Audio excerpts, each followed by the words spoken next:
Parang ano eh, no? Ang tawag dito? Si Marcos. Anong name nito? At least kahit paano yung mga bubog. Wala na yung kanyang ano. Dapat may name yan, ano, kung sino man yun. Katakot eh, no? Kung meron, pero bet ko mukhang wala. Hindi natin masabi kung ano man. Kung meron man, may history itong lugar na to kung meron man. Pero hindi dahil libingan. Tapos yung pala dinala ako dito ni GM para i-salvage na. Pero hindi pa nag-ghost hunting si Boss Rino nun, di ba? Para react pa lang siya nun. Tapos sabay ni-react niya yung mga video nila, yan, Pipi Tandok, mga ganyan.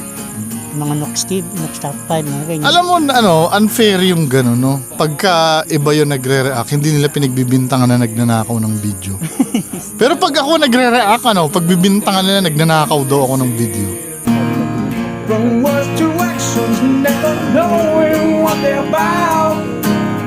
I guess I'll have to chew them up and spit them out. And I said, I walk for miles inside this pit of danger.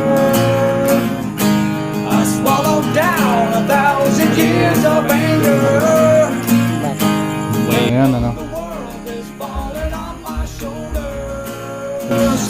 A place where no one follows me. I'll walk alone.